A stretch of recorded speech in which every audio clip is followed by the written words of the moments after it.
Boa noite, pessoal, tudo bem? Bem-vindos. Vamos chegando para o nosso abraço de compreensão. Boa noite a todos e vamos já começar com a nossa conversa. Estou fixando aqui o nosso tema. Boa noite. Deixa eu ver se eu consigo fixar ele aqui. Vamos lá. Fixar comentário. Bem-vindos, pessoal. Ontem, inclusive, na nossa primeira live, eu não consegui acompanhar muito bem os comentários, mas hoje eu vou ficar aqui de olho nessa nossa primeira parte da conversa. A proposta, assim como das outras vezes, né? Todas desses 7 dias, desses 7 abraços, é que eu possa conversar com vocês durante 40 minutos, explicando a proposta desses passos. E que a gente possa realmente ter esse momento para poder refletir sobre esses caminhos, né, do abraço à sombra, que a gente possa entender um pouco dessa dinâmica que eu estou propondo por meio desses 7 abraços. Ontem nós vivemos esse abraço, né, desse primeiro momento de um abraço de acolhimento, um abraço de alívio. Recebemos o Tônio Luna para conversar.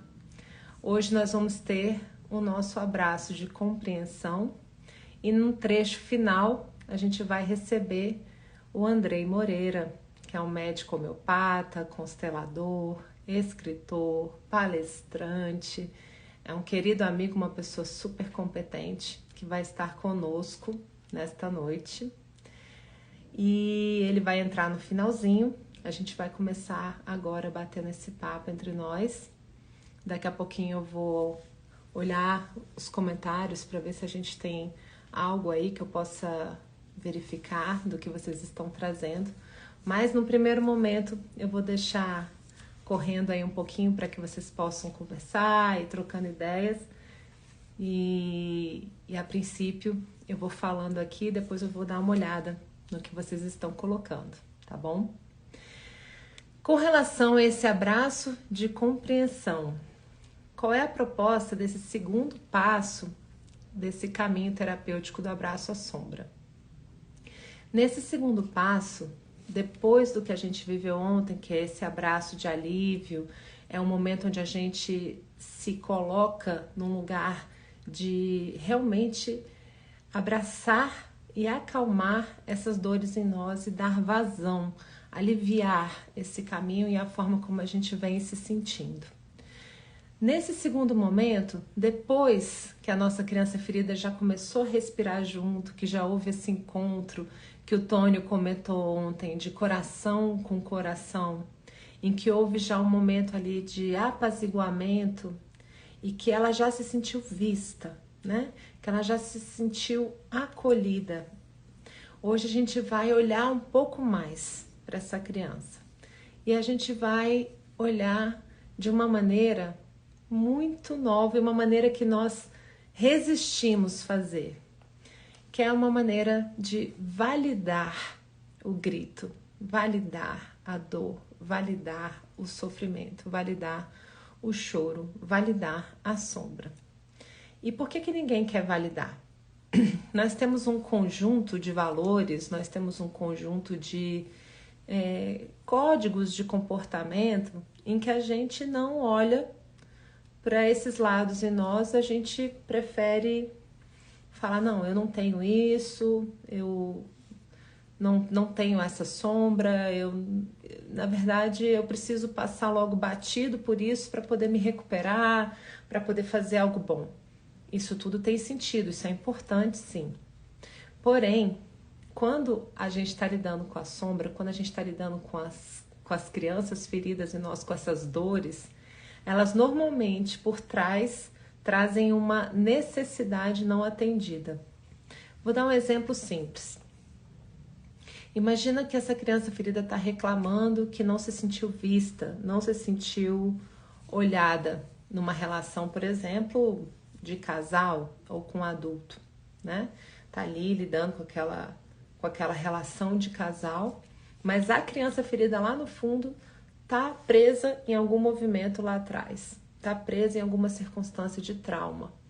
E aí, quando aquilo emerge e surge na minha relação de casal, é óbvio que parece, né? E é uma reação infantil, mas ela existe. Então, eu não vou ficar defendendo essa reação infantil para o meu marido, para minha esposa. Eu vou olhar para dentro de mim e falar: peraí, que reação, né, de dor dessa minha criança eu estou lidando aqui? E quando a gente vai olhar essa dor da criança, muitas vezes o que tem lá atrás é que ela não se sentiu vista, ela não se sentiu validada em alguma situação, ela não se sentiu atendida. E aí eu vou dizer para ela: olha, que bobagem a sua, né? Porque lá atrás aquela dor deixou marcas, lá atrás aquela sensação deixou uma desproteção, deixou algo ali que não foi visto. E não adianta a gente querer pular a etapa, não adianta a gente querer fingir que aquela dor não tá ali. Um exemplo bem bobo é, sei lá, eu tô com um pacote de balas, aí vem alguém, me pede a minha bala e leva o pacote inteiro. E aí eu vou querer que essa criança tenha uma reação super magnânima. Tudo bem, leve o meu pacote de balas. Coisa alguma, né? Esse pacote de balas é meu. Eu não tô satisfeita que você levou o meu pacote de balas, eu quero dar só uma. Então, assim, a gente tá em contato com uma realidade, eu negar que alguém levar o meu pacote de balas não aconteceu ou não me atinge, né? Aquela frase horrorosa que a gente diz: o que vem de baixo não me atinge, né? Então, assim, não existe como a gente fabricar essa reação fingindo que eu não estou afetada por aquilo, por aquela situação de ciúmes, por aquela situação de insegurança. A gente fabrica essas reações e não olha para o que está doendo dentro.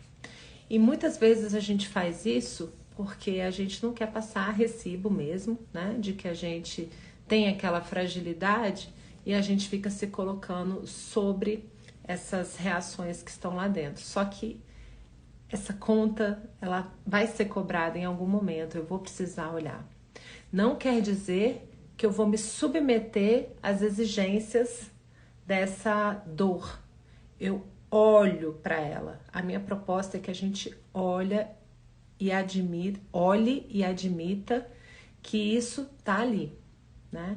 Então, quando eu olho e digo sim, eu vejo você, eu vejo a sua dor, eu vejo o que você está sentindo, né? Eu falo para minha própria criança isso, para minha sombra isso. Realmente doeu demais.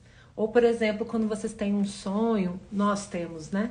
Sonhos em que a gente é abandonado, em que a gente é traído, né? É olhar para essa dor que emergiu e falar assim: olha, eu sei o quanto dói ser traído, eu sei o quanto dói se sentir trocado, né? Então você dá razão, você valida a dor daquela sombra. E isso é algo que a gente normalmente quer pular essa etapa e dizer: ah, não, isso aí não é bobagem, né? Então, assim, por que a gente tem tanto medo de passar esse recibo de ser vulnerável, né? Por que nós somos tão assustados diante disso? A grande verdade é que nós temos, né, uma autoestima ainda muito pouco desenvolvida. Nós somos frágeis na nossa percepção de nós mesmos, porque a gente fica fabricando uma autoimagem com base no que a gente vê nos outros, e em função de eu me sentir insegura, poxa, eu não tô ali ainda, eu tenho aquela visão idealizada do que é ser, né? Uma boa mulher, um bom homem, uma boa esposa, um bom marido, uma boa mãe, um bom pai. Isso vai subindo para cá, né? Eu vou levantando a minha barra para cá e nem sempre eu consigo corresponder a isso. Então eu tenho muito medo de o mundo descobrir a pessoa que eu amo, sei lá, o meu companheiro, minha mulher, meu esposo, descobrir quem eu realmente sou, os meus filhos descobrirem quem eu realmente sou. E aí eu fico fabricando isso, tá? Naturalmente, isso faz parte da nossa construção, a gente mira mesmo lá em cima, não é pra gente deixar de fazer isso. Mas ao mesmo tempo eu preciso reconhecer onde que eu realmente estou, onde que está a minha capacidade, né, real. E se isso fica aparecendo de maneira recorrente nas minhas relações, eu tô sempre caindo no mesmo lugar, eu tô sempre tendo o mesmo gatilho que vai e dispara. Ah, é quando eu tô numa situação em que eu tô me expondo socialmente, ou que eu estou me expondo em público, ou que eu tô no meio de uma reunião, ou na hora do sexo, ou na hora que eu tô lidando com as coisas domésticas do lar, ou na hora que eu tô numa reunião de trabalho. Sempre dispara, né, o mesmo gatilho, é a minha criança lá falando, olha pra mim. E eu chamo de criança ferida, é a sombra, né? Aquele lado, não, eu não vou aceitar aquele cargo, não vou aceitar fazer aquela palestra. E eu vivi isso, gente, de uma forma muito intensa. Eu gosto muito sempre de falar dos testemunhos pessoais, porque às vezes as pessoas têm uma visão idealizada a respeito dos outros, às vezes a respeito de mim.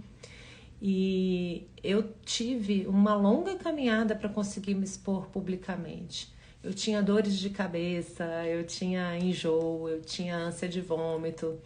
Eu só me apresentava com gola rolê, né?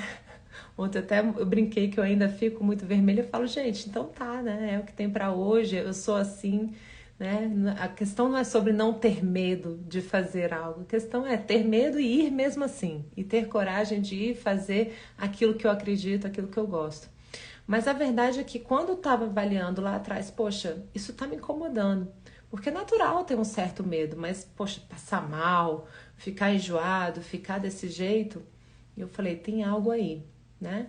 E aí eu pude entrar em contato e atravessar esses lugares devagarzinho para entender que eu tinha às vezes essa visão de perfeccionismo, essa visão de o que que vão pensar, o que que vão dizer.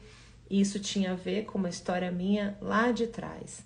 A gente pode entrar em processos meditativos e perguntar mesmo para o nosso inconsciente, que ele também tem um inconsciente maduro, um inconsciente mais consciente, né? Mais, como é que eu posso dizer? Algumas pessoas chamam de eu superior, algumas pessoas chamam de centelha divina, o que você quiser. Você pode perguntar e pedir para mostrar qual foi o momento em que isso, né, emergiu na minha vida lá na infância. E muitas vezes isso vem uma imagem de você sozinho em algum lugar, vem uma imagem de você com um dos seus pais adoecidos, com alguém que não está bem, ou durante uma briga familiar, né? A gente começa a acessar esses lugares e eu preciso ir lá com esse meu adulto consciente, visitar a minha criança e falar: eu tô aqui, eu tô te vendo. E você tem razão de estar assustado. Você tem razão de estar com raiva. Você tem razão de estar inseguro, de estar com medo, né? Então, quando eu consigo olhar para minha sombra e fazer esse segundo passo de falar, eu te compreendo, eu dou um abraço de compreensão nessa minha criança, ao invés de eu ficar evitando olhar para isso, evitando entrar em contato, eu admito para mim, é isso mesmo, você tem razão. Eu entendo você. Eu também adoraria estar passando por uma situação, por exemplo, uma disputa de duas crianças por um brinquedo, tá? Você tá ali lidando com seus filhos, eles estão os dois brigando pelo brinquedo. Você vai pegar essa criança e dizer, ai, que bobagem você querer esse brinquedo? Não liga não, é do seu irmão, deixa pra lá. Você finge que você não tá com essa vontade. Não adianta pular a etapa, né? É aquela hora que você fala, nossa, eu te entendo. Eu realmente adoraria ter esse brinquedo também. Ele é muito legal. Eu entendo a sua dor. Então eu tô fazendo aí um passo em que eu valido a necessidade da minha sombra, né? Porque tem algo lá de trás doendo. E aí, gente, é algo da nossa infância, e para aqueles que têm uma compreensão de uma perspectiva transpessoal, pode ter coisas, sim, de outras vidas. Pode ter também, se a gente não quiser chamar de outras vidas, registros genéticos familiares de comportamentos que foram se repetindo ao longo das gerações daquela mesma família. Às vezes uma família que passou por uma perda financeira gigante lá atrás, em alguma geração, e aquilo ficou marcado, porque a gente já sabe pela epigenética, por esses estudos genéticos, que ficam também essas marcas todas, né, de traumas também comportamentais no nosso registro genético. Isso também fica impresso ali de alguma maneira. Nas constelações familiares a gente observa traumas que marcaram às vezes 4, 5, 6 gerações atrás e ainda estão ali, né, pulsando na dor daquele sistema. Então, se eu, por exemplo, venho de uma família em que passou por uma perda muito grande, eu, quando eu vou ter essa aproximação de ter dinheiro, de ter algo assim, eu já começo a pensar, não, mas se eu tiver, eu vou perder. E aí, gente, olha que interessante. Você muitas vezes está lá, poxa, por que eu não consigo ter sucesso financeiro? Como é que você vai saber que isso está lá atrás, marcando e pulsando dentro de você e te dizendo, olha, se você tiver, você vai perder. Se você tiver, alguém vai ser assassinado porque vão querer levar o seu dinheiro, né? Então, essas marcas, elas ficam num ambiente inconsciente muito profundo, né? E aí eu pego e digo para essa criança, olha, nada a ver você ter medo de perder dinheiro, é bobagem, né? Então eu estou lidando com circunstâncias que podem ter, sim, a maior parte delas está impressa na nossa infância, nas coisas que a gente viveu, que a nossa criança se sentiu desprotegida e interpretou de uma determinada maneira, mas nós também estamos lidando com camadas e camadas, lâminas e lâminas de registros genéticos, de acessos também, para quem acredita, transpessoais, que vem com uma pressão, que vem com uma dor que se traduz na nossa sombra, né? E aí, isso não quer dizer que eu vou simplesmente, num abraço de afogados, ficar passando a mão na cabeça da sombra e dizendo, você tá certa, você realmente, né, pode sofrer. Não é só isso, a gente olha, valida para dar o passo seguinte, que é o passo amanhã que a gente vai falar, que é de propor, né, para a sombra uma visão de, ok, vamos olhar para o também. É o abraço de empatia que vem amanhã, que é no momento em que eu olho também para outra parte envolvida. Só que eu só vou conseguir ter essa gasolina, esse gás, essa possibilidade quando eu sentir que eu fui vista. Porque enquanto eu não sinto que eu fui vista, eu não vou ter possibilidade de olhar para o outro, não. Porque não adianta, eu primeiro preciso me sentir pacificada, acalmada, vista e validada. Depois que eu tô com esse meu tanquinho de gasolina um pouquinho mais abastecido, aí eu consigo começar a falar, tá bom, né? Eu tenho razão, deixa eu olhar aqui pro lado também. E aí eu começo a olhar para as relações outras, para as pessoas outras que estão envolvidas. Às vezes, a gente estava desatendido lá na infância, a mãe estava doente no quarto, não conseguia levantar da cama, o pai estava talvez passando por uma situação de alcoolismo ou de ausência da vida familiar, não pôde ficar presente. Tem a dor da criança. Você não vai negar que a criança se sentiu abandonada por essa mãe, por esse pai que não puderam estar presentes.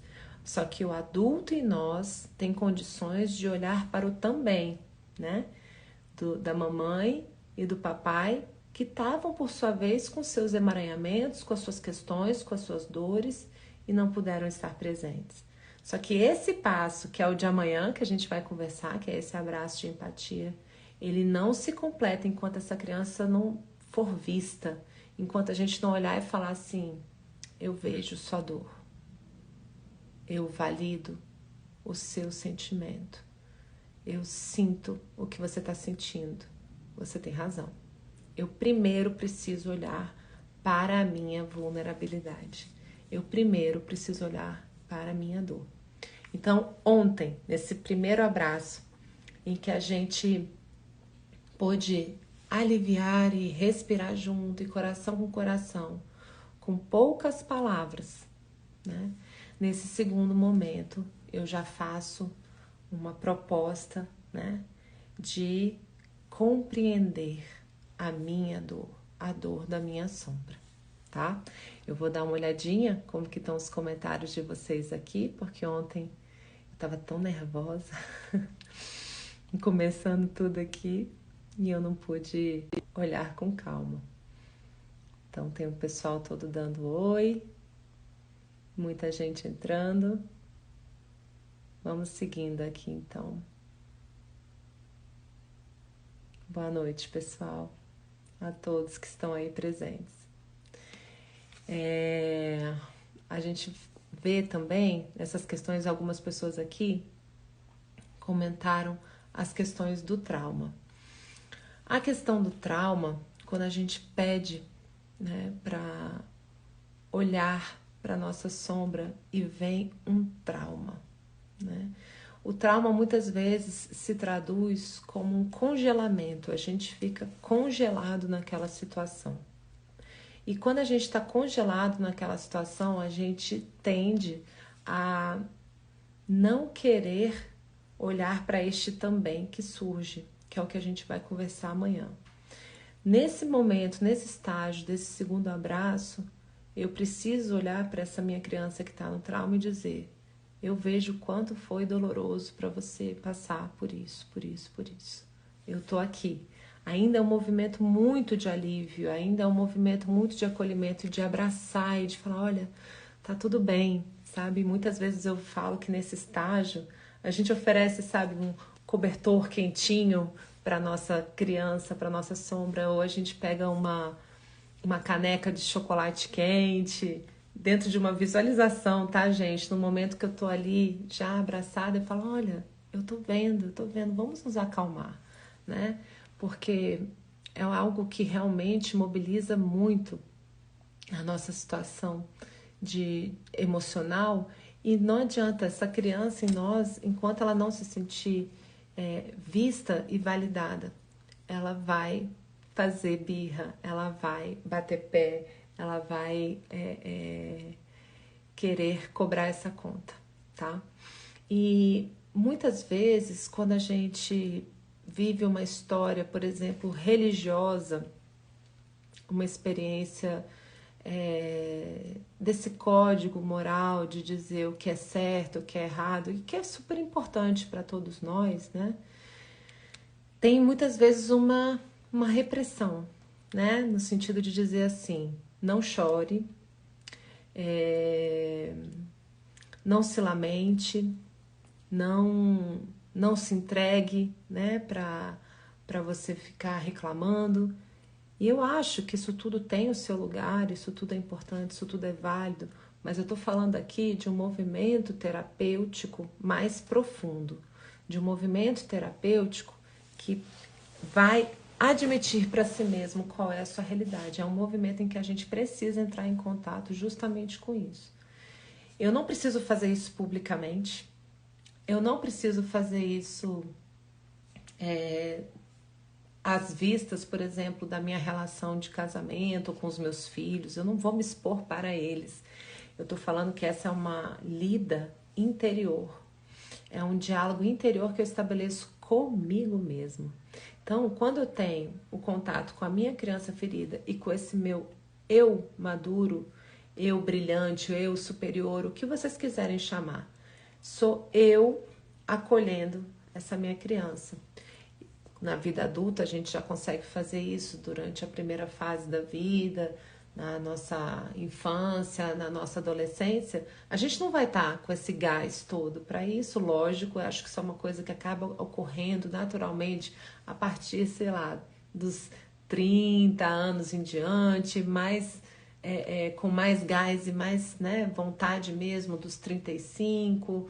Dizem que a coisa vai se completar mesmo, pessoal, que que estuda isso, né? Esses movimentos biográficos com 42, onde a gente consegue falar, tá bom, já não vou mais cobrar a mamãe, já não vou mais cobrar o papai sobre isso, então agora eu vou me maternar, eu vou me paternar, eu vou conduzir o meu processo com a minha criança. Então, eu chego para mim mesma e falo, o que está doendo aqui? Né? E muitas vezes a gente vive isso em processos terapêuticos, a gente vive isso nas constelações.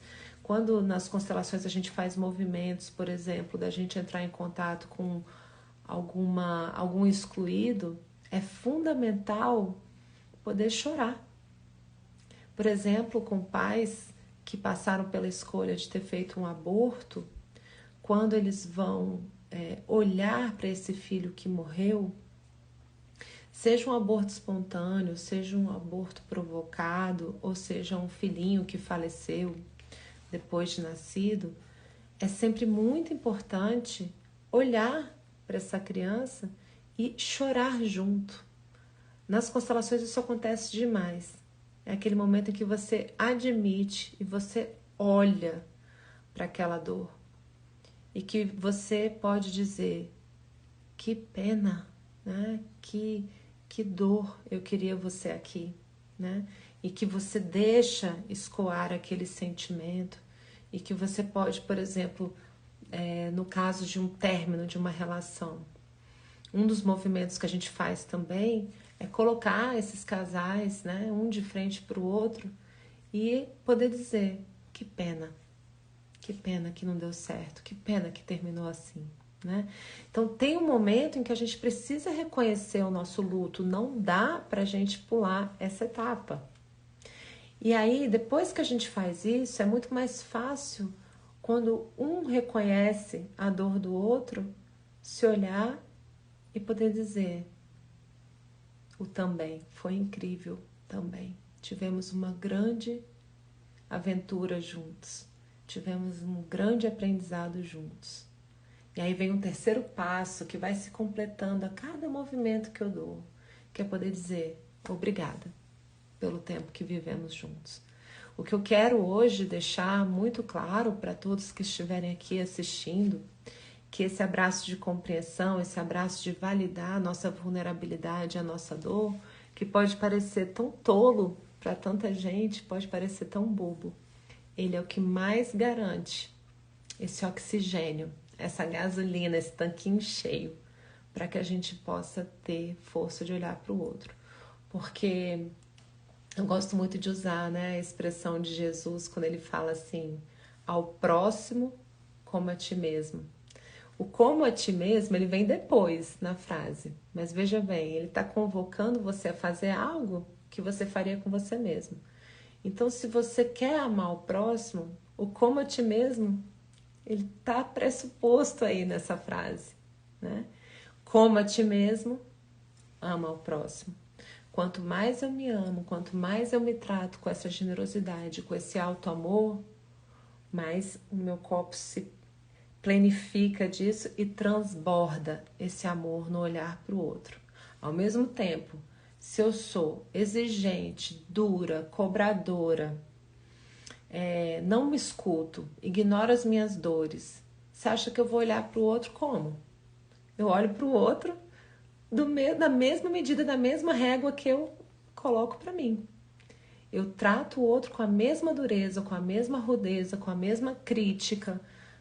Porque é assim que eu estou lidando com o mundo. Se eu lido assim com o meu mundo interior, é isso que eu vou fazer lá para fora. Eu posso até ter uma postura muito polida na rua, né? A gente fala assim, nossa, na rua a pessoa é esse doce, né? Aí chega dentro de casa, explode com o marido, explode com a mulher, explode com os filhos, né? Mas principalmente com a gente mesmo. Então, encontrar essa coerência interior é algo que fica muito mais suave de ser vivido. A gente aprende muito lá fora, sim. A gente aprende muito na vida em sociedade, a gente aprende muito nas nossas convivências e a gente vai ensaiando para conseguir chegar cada vez mais perto, né? Eu aprendo a conviver de forma polida lá fora, aí eu começo a aplicar isso com as pessoas mais próximas, ou com o próximo mais próximo vai ficando menos e menos fácil. Agora, eu comigo mesma, ser gentil comigo mesma, ter auto-amor comigo mesma, não ter culpa de ser amorosa comigo mesma. Eu lembro que nos primeiros momentos em que eu entrava em contato com essa minha vulnerabilidade, que eu tinha que falar com a minha Danizinha, eu tinha dificuldade de ser carinhosa comigo. De dizer, ô Danizinha, vem cá, querida. Querida, Danizinha, eu posso me tratar assim? Eu posso ser amorosa comigo mesma? Né? É como se tivesse uma culpa de ser tão amoroso. Posso, eu devo. Eu sou a maior atacante do meu time, eu sou, né, a goleira atacante, eu sou tudo do meu time. Eu tenho que cuidar de mim, eu preciso me amar. Se eu não fizer isso por mim, quem vai fazer? Né? E quando eu faço isso por mim, fica muito mais fácil de eu tratar o outro dessa maneira. Né? Deixa eu ver o que vocês estão achando aí, vamos ver. Eu tô dando uma olhadinha, é complicado, né? A gente falando e palestrando assim, dessa maneira, né? Vendo o que vocês estão falando, eu acho que eu não consigo não, mas depois eu vou olhar isso tudo aqui com muito carinho. Então, assim, pessoal, quando a gente consegue aproveitar esse momento desse encontro e olhar para aquela situação, a gente chega no passo de amanhã, que é essa proposta, né, desse novo. É quando eu começo a ter aquele momento de reconhecimento, de olhar para o outro, né, e de conseguir iniciar um processo de negociação e olhar para esse além que vai com essa mesma compreensão que eu estou olhando para mim. E, naturalmente, eu passo a ter esse olhar permeando todas as minhas relações. Eu vou dar um exemplo de um sonho que eu tinha recorrente. Eu sempre sonhava que a pessoa com quem eu estava romanticamente envolvida na época, e eu, né, tive 3 relações mais sérias na minha vida, já estou há 19 anos com o máximo, e antes dele eu tive outras 2 relações. E sempre que eu estava nessa situação, eu tinha sonhos que se repetiam independente com quem eu estava, ou seja, era uma questão minha, né? E a gente vê isso muito recorrentemente, que, com todo respeito, dizendo muda a bola da vez, digamos assim, mas o problema sou eu, o problema está aqui em mim. Então, se eu tenho, por exemplo, esse medo de ser abandonada, de ser trocada por alguém, e isso se repete numa relação, aparece em outra, a gente fica achando, nossa, eu tô só atraindo uma pessoa para mim que tem esse comportamento, né? E na verdade, isso tá dentro de mim, pulsando, e com essa naturalidade do que eu tô pulsando, eu vou buscar alguém que vai trazer algo que se encaixa aí dentro dessa minha vibração. E mesmo que a pessoa não se encaixasse, o meu inconsciente fabricava esse trauma que eu vivi lá atrás, esse trauma de alguma maneira que eu não sei exatamente se isso está no meu sistema, se isso vem de lembranças anteriores, ou se isso vem de uma significação que eu dei, por exemplo, num movimento mais profundo com relação à mãe, com relação a pai. A gente tem vários movimentos no nosso psiquismo que a gente fica preso. E a gente vai reproduzindo nas nossas relações amorosas de acordo com o que a gente viu que aconteceu entre os nossos pais, né? Então, eu lembro que eu sempre tinha esse sonho que eu chegava numa festa, em que eu chegava em algum lugar assim, e eu via a pessoa que eu amo naquele momento, super interessado numa outra criatura. E de eu ver aquilo e começava a dar aquele desespero, aquele, meu Deus, não me deixe. Você começa a desesperar e a pirar, né? A querer puxar a pessoa. Não, olha só, eu tô aqui. E quanto mais eu fazia isso no sonho, mais desesperada eu ficava. E aí, acordava, né? Com a roupa assim, gente, né? E a pessoa, no meu companheiro do lado, desavisado, nem sabendo o que tá acontecendo dentro do meu psiquismo. E eu assim, gente, mas que sonho é esse? E aí, eu tinha isso, sei lá, 20, 30 anos. Quem já assistiu a minha palestra, que eu tenho uma palestra no YouTube chamada Abraço à Sombra, eu conto isso lá. E eu falei, quer saber? Eu vou experimentar abraçar essa sombra aí. Aí teve um dia, como esse sonho se repetia muito, teve um dia em que eu visitei esse sonho assim, pertinho do horário de acordar. Eu tinha quase acordado, o quarto ainda estava escuro. E eu falei, eu vou imaginar que eu tô voltando nesse sonho aqui. Deixa eu entrar aqui nesse sonho um pouquinho. E aí eu ia com esse meu eu adulto encontrar essa minha criança ferida que no sonho se apresentava como uma adulta. Veja bem, tô visitando essa dor, essa sombra, esse comportamento infantil expresso numa mulher, num sonho, e tô indo com o meu eu consciente. Então eu me imaginava entrando nesse sonho, me imaginei, fiz isso efetivamente, entrando e falando assim, vem cá, vamos levar um lero aqui nós duas, vamos conversar, né? E aí eu fui conversando com esse meu lado que estava com esse medo e explicando, olha, se você tá com uma pessoa que ela quer ir embora, que ela quer seguir adiante, você vai amarrar ela, vai ficar pedindo migalha, vai ficar mendigando, né? Não é isso. Vamos olhar o que está acontecendo aqui. Quem é que realmente você está buscando? E aí, obviamente, isso foi aparecendo para mim, expresso na minha relação com meu pai, que terminou a relação, na verdade, assim, que terminou a relação com a minha mãe, ou que terminou a relação com uma outra parceira e eu interpretei de uma forma X, Y, Z na infância. Então, eu me sentia abandonada por um fundo anterior e pude perceber que aquilo ali estava expresso. Inclusive, eu tive um sonho muito interessante em que eu olhava, né, para a pessoa em questão e quando se voltava para mim, eu via o rosto do meu pai, né? Então a gente consegue entender a situação que estava expressa ali, lá da minha infância e que eu precisei revisitar num sonho. E quando eu consegui revisitar isso nesse sonho e conversar com esse aspecto meu, o que aconteceu foi que eu nunca mais tive esse sonho. E era um sonho que eu tinha há 10, 15, 20, 30 anos e não conseguia parar. E eu falei, gente, que interessante, né? Tem algo aí, algo que eu pude fazer um encaminhamento e conversar, né? Validando aquela dor, e eu pude dizer para ela lá naquele sonho, né? Para mim, para esse meu lado, para essa minha sombra, durante esse sonho, dizer: você tem razão de se sentir assim, você tem razão de estar com esse medo, você tem razão de estar com esse pavor. Eu vejo a sua dor, mas deixa eu te explicar, né? E aí vem esse passo de amanhã, que é o momento em que a gente explica: olha, as relações terminam, olha, essa pessoa precisou ir embora, olha, essa era a relação dos seus pais, não era a sua relação, né? Tem toda uma forma de você ir auxiliando a sua sombra a reinterpretar as coisas e poder se pacificar. Só que não tem como pular essa etapa da gente validar a nossa dor, o nosso grito, o nosso choro, o nosso estouro, né?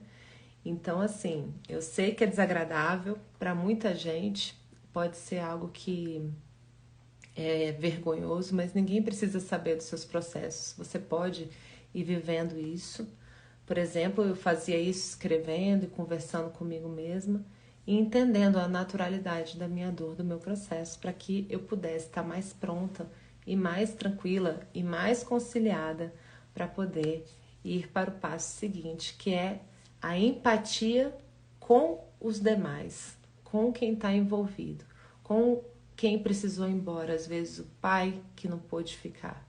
Eu tenho a visão de que me senti abandonada, ou que a mãe, por exemplo, que não pôde ficar. Algumas vezes tem um ou outro que morre no meio do caminho.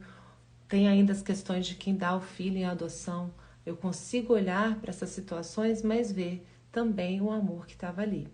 Eu sempre gosto de lembrar de uma história linda, né, da Marilise Einsfeld, que ela me contou, que ela esteve, por exemplo, fazendo constelações familiares nas penitenciárias e que ela perguntou, né, para as mulheres que precisaram entregar as filhas em adoção, se elas deveriam ou se elas amavam ou não esses filhos, mesmo entregando em adoção. E uma das detentas falou: amo, amo sim, e fez o sinal da barriga, né? Então, até onde ela pôde, ela amou, até onde ela pôde, ela ficou, ela disse sim, e ela deu esse significado para aquela relação com aquele bebê enquanto ela conseguiu ficar. Para que eu possa conseguir olhar para isso, eu preciso reconhecer a dor dessa criança que se sentiu abandonada por essa mãe, por esse pai. Eu não consigo chegar nisso sem antes olhar para cá, né? Então, essa compreensão, a nossa criança ferida, a nossa sombra, exige de nós, tá certo? Bom, deixa eu ver aqui o que vocês comentaram. Eu vou ver também se o Andrei já tá aqui. Já está. Deixa eu chamar ele para trazer esse abraço de coração pra gente também. Tudo em paz? Tudo bem, querido, e você? Eu estava aqui me deliciando com um pedacinho da sua fala. Não consegui acompanhar ela toda, porque eu também estava em live no meu curso.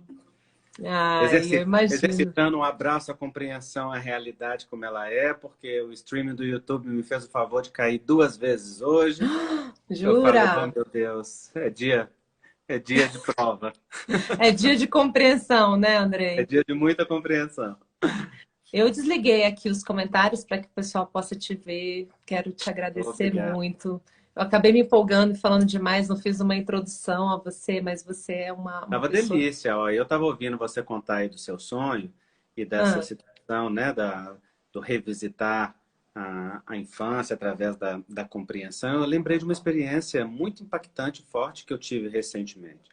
uhum, Ah, eu tive uma situação com uma pessoa que me incomodou profundamente. Me deixou irritado, me deixou incomodado, me deixou com sentimento de exposição, de várias situações que mexeram muito comigo. E eu fiquei alguns dias olhando para aquele sentimento, acolhendo o desconforto e perguntando a mim mesmo onde é que reside a origem desse desconforto, porque na relação objetiva era fácil e claro perceber, mas então eu perguntei para mim, né, aonde que isso faz conexão comigo, o que que desencadeou, qual parte da minha sombra isso cutucou, que aspecto meu não percebido, não reconhecido, que experiência. E fiquei me fazendo essa pergunta e conversando uhum. com uma amiga que era psicanalista. E quando eu contava para ela o caso, numa mensagem de WhatsApp, na hora que eu desliguei da mensagem, eu disse uma frase para mim mesmo. Na hora que eu disse essa frase para mim mesmo, Dani, eu tive um insight. Eu me lembrei de uma experiência aos 7 anos de idade. Eu voltei lá na minha infância, numa experiência extremamente impactante que eu tive dentro da escola. E aquela experiência tinha profunda conexão, era a raiz dos sentimentos. Os sentimentos primários tinham sido vivenciados lá. E agora, com 41 anos de idade, uma experiência me evoca os mesmos sentimentos, sem que eu percebesse. Levei alguns dias acolhendo aquilo, né? Fazendo, Uhum. aceitando todo o desconforto dentro de mim, toda a bagunça. E na hora que eu fiz essa conexão com aquela experiência da infância e pude acolher aquela experiência numa ressignificação dentro de mim, aquilo acalmou no meu coração como se fosse o leite fervendo que você desliga. E deixa eu te perguntar, André, imagina se você tivesse, no meio disso, falado: que bobagem, que É, bobagem eu me sentir assim, que é. bobagem eu ter ficado incomodado, eu deveria ser magnânimo, eu deveria ser evoluído o suficiente para não me incomodar com essa pessoa. Eu te digo, me conhecendo, o que isso aconteceria comigo? Eu entraria no padrão de me autorrecriminar, brigar comigo e viver um inferno autoimposto, totalmente desnecessário, ou eu teria uma reação ariana de agressividade, de reatividade e voltaria às minhas armas numa postura defensiva contra aquelas pessoas Uhum. e perderia a oportunidade de vivenciar o acolhimento a mim mesmo e também a empatia que você falou, que é o próximo passo, que é exatamente aquilo que vem da compreensão. né? Uhum. Então, isso que você está falando é muito rico e muito importante, esse abraço de compreensão a nós mesmos e aceitar. Aí, sabe, Dani, eu fiz um pacto comigo mesmo. Hum, Eu fiz um pacto comigo já faz alguns anos. hum, Fiz um pacto de que qualquer coisa que eu olhe dentro de mim, eu o farei a partir de uma postura terna e amorosa comigo mesmo. Eu chego à conclusão de que auto-amor não é um sentimento inato, auto-amor também é compromisso pessoal consigo mesmo. uhum. E como ele foi duramente construído na minha vida, porque eu vim de um caminho de autorrejeição muito grande, então na hora que eu conquistei um amor suficiente para amar aquela pessoa humana comum e imperfeita diante de mim, eu assumi comigo um compromisso de que nenhuma característica que eu vir em mim merece chibata da minha parte. Qualquer uma merece que eu me olhe com ternura. E aí eu lembro quando isso começou. E foi no ano de 2003, quando eu vivenciei uma experiência muito dolorosa na minha vida. E eu lembro que eu tinha acabado de tirar a carteira há pouco tempo. E eu estava dirigindo, saindo da faculdade. Eu fiz medicina na UFMG e eu estava exatamente ao lado do campus, que é um espaço muito arborizado e muito amplo. E eu lembro que eu estava ali e era um lugar que me permitia uma certa solidão, uma dor enorme. Eu parei o carro ao lado daquelas árvores. Naquele momento, ali, eu fiz uma prece. A prece, para mim, sempre foi um movimento de profunda conexão com o alto e com a vida. Eu coloquei a mão sobre o meu coração. Eu não entendia aquela dor, eu não sabia a raiz dela, ela estava profundamente incômoda, não tinha noção. Mas naquele momento, eu botei a mão no meu peito e eu massageei o meu peito. E eu disse para mim: tenha paciência, vai passar. Você não merece sofrer mais do que já está sofrendo. E naquele momento foi como se eu tomasse uma injeção de anestésico. Porque de repente me envolveu um calor que veio de dentro, aquela dor diminuiu e eu percebi que o que faltava ali era o meu abraço a mim mesmo.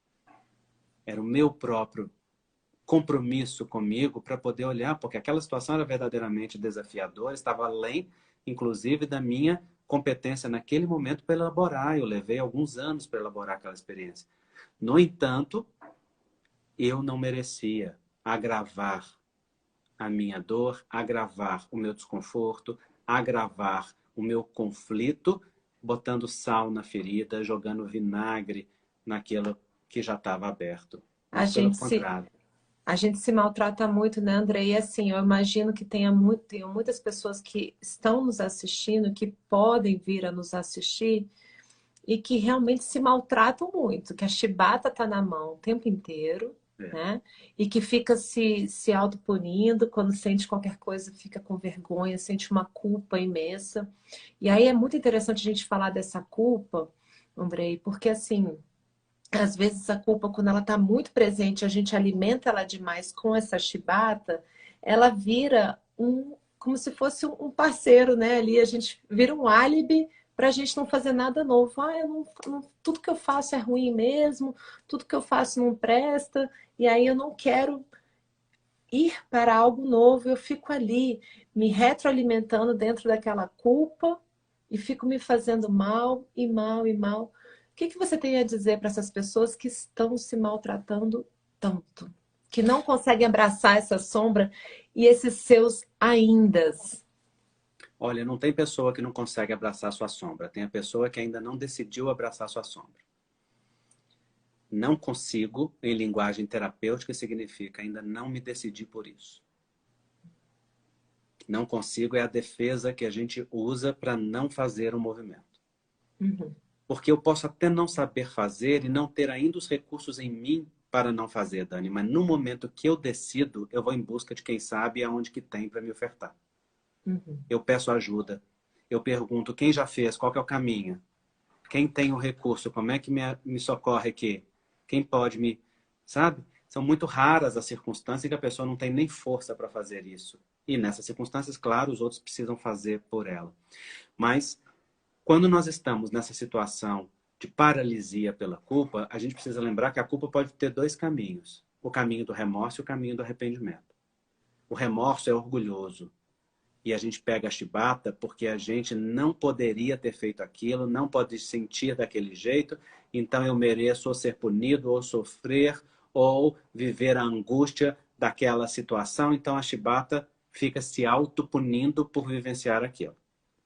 O remorso não leva a nenhum caminho, ele leva à depressão.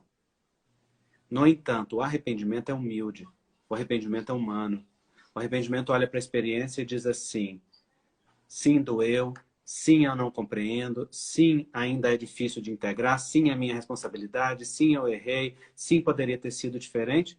No entanto, eu sou humano, como qualquer outro ser humano, e eu posso acolher isso, e eu tenho direito de recomeçar. E eu recomeço indo na direção da reparação, do falar o que eu poderia ter dito, mas não disse, de forma agora branda e amorosa, de expressar o meu afeto que não foi expresso, de pedir, de dizer um sinto muito para o outro. Então o arrependimento ele é humilde, e a culpa, quando ela vai do remorso para o arrependimento, ela produz movimento. A gente fica estacionado nessa culpa paralisante, sofrida, porque ela é sustentada pelo orgulho. Uhum. Parte fundamental desse abraço de compreensão é compreender e aceitar. Eu sou humano, comum e imperfeito, como todas as pessoas. E aí, Oh, quando a gente faz isso, André, desculpa te interromper, a gente vai daquele orgulho infantil para um orgulho de olhar para mim e falar: não, peraí, eu tenho valor. sim, É um valor real, não é assim? é. E a postura madura, né?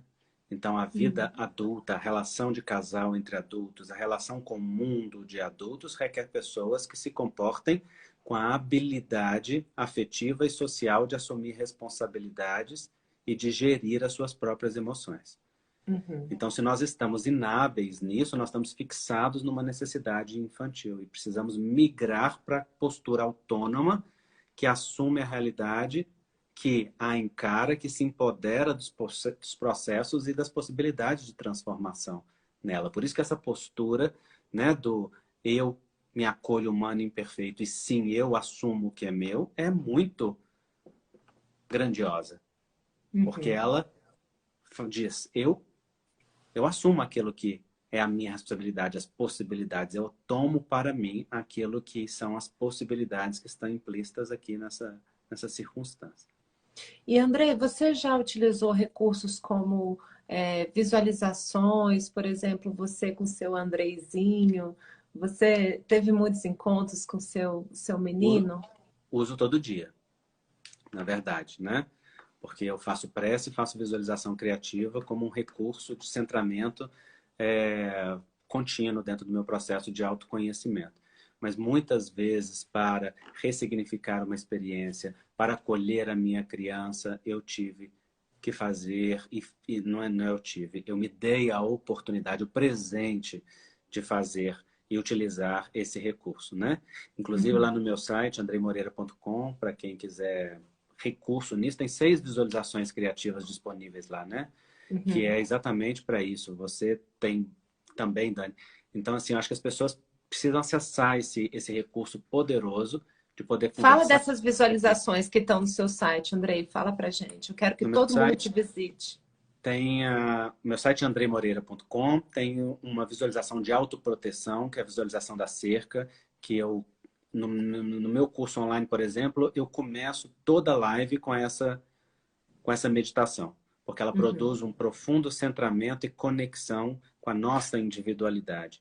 E é um ótimo recurso para quando a gente está se sentindo assim desempoderado desse movimento, sabe, do seu próprio espaço para poder Uhum. encontrar esse aconchego dentro de si. Então é uma hipnoterapia que ajuda a gente nesse processo. Tem 2 meditações sobre o alto amor, 2 movimentos de alto amor, tem uma de preenchimento interior, de nutrir as raízes. Enfim, são visualizações para conectar a gente com aquilo que é essencial. E na internet tem muitas, né? É só procurar. E com relação à criança, assim, porque o que eu tô querendo hoje, Andrei, é propor para o pessoal todo que assistiu essa live, que a gente chamou de um abraço de compreensão, colocar, escolher uma foto sua de criança, Uhum. sabe? E se comprometer a olhar para essa sua criança ferida com amor. Escolher uma Uhum. foto bem fofa sua, assim, e falar: olha, eu me comprometo a te olhar com esse carinho, a te olhar com esse amor. Não precisa dar muita explicação no seu stories ou no seu feed, fazer essa postagem, colocar uma foto assim, né? Eu escolho te dar um abraço. Aí você pode usar a hashtag um abraço de compreensão. Sabe assim, eu acho que é algo muito importante para todos nós fazermos. Eu vou fazer isso também. Eu tenho umas fotos muito fofas minhas de infância. O que você acha da gente fazer isso? Me deu essa ideia assim agora, porque, Eu acho né, faz... lindo. Enquanto você falava, eu vi uma foto minha de infância. E nessa foto minha mãe tá... Eu estou começando a andar. E minha mãe tá ao lado, olhando assim com um olhar muito amoroso, com a mão estendida, né? Prestes a me amparar ou a me segurar ou a coisa. E enquanto você falava aí, eu revisitei essa foto e internamente tomei a decisão de ser amoroso comigo, como minha mamãe foi naquele momento com a minha criança. Ai, que E lindo. estender para ela os braços acolhedores, protetores e amorosos, do mesmo jeito que a mamãe um dia fez. Porque agora é minha tarefa ser minha mãe, é minha tarefa ser meu pai, é minha tarefa, nutrido daquilo que eles deram, ocupar-me de fazer por mim aquilo que eu preciso. Então, eu vou publicar essa foto, vou colocar a hashtag e vou fazer esse movimento mais profundo no meu coração, porque me tocou aí na medida que você falou. É, todos os dias a gente precisa fazer isso, né, André? E assim, eu só queria finalizar com você com uma última pergunta. A gente tem só mais 3 minutinhos. Sim.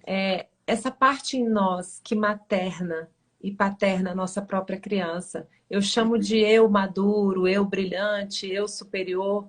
Como que você chama isso? Eu chamo do eu adulto. Eu adulto, né? Eu adulto. Então, eu sempre falo nas visualizações criativas que eu proponho às pessoas, né, dentro dos movimentos curativos. Se visualize como um Uhum, adulto, olhando para a sua criança interior. Essa é uma visualização simples que as pessoas podem fazer. Se uhum, visualize como adulto, olhando para a sua criança, para a sua versão criança. Você, uhum, como adulto, abaixe no chão, abra os braços para a sua criança. Deixe que ela se agasalhe em você. E abrace-a com o amor que você abraça um filho, que você abraça a pessoa mais querida da sua vida. Acolha e nutra aquela criança com a ternura que é sua. Isso é uhum, decisão. Decisão dessa porção. Nós temos condição, né? Porque então nós podemos dizer para aquela criança: agora eu te dou o que faltou. Lá atrás uhum. pode ter faltado, mas agora você não precisa continuar na falta. Agora eu completo para você, né? E eu posso me ocupar disso. Se faltou palavra de encorajamento, eu te dou palavra. Faltou oportunidade, eu te dou oportunidade. Faltou afeto, eu te dou afeto. Faltou cuidado, eu te dou cuidado. Faltou ser nutrida, eu te nutro. Faltou pai, eu te devolvo o pai. Faltou a mãe, eu te devolvo a mãe. Eu te dou esse direito de ir nessa direção. E quando esse eu adulto faz esse movimento, grandes coisas podem acontecer. Andrei, quero te agradecer pela presença. A gente já está no minuto final. Vou convocar todo Eu mundo, que então, agradeço, querido. a usar essa hashtag, arroba, um abraço de compreensão, colocar uma fotinho sua de criança. E amanhã a gente vai estar no nosso terceiro abraço. Vou estar aqui recebendo também o Jaime Ribeiro para a gente fazer esse abraço de empatia, que é um momento muito importante em que a gente vê o outro também, porque a gente já está acompanhado desse nosso eu adulto, a gente tem essa gasolina, a gente tem esse autoacolhimento pronto para poder olhar para fora e se enriquecer com esse mundo lá fora. Eu espero todos vocês amanhã, às 21 horas. Andrei, fica com Deus. Um Um beijo, querida. beijo. Obrigado, Gratidão viu? por tudo, querido, Uma viu? alegria. Obrigado.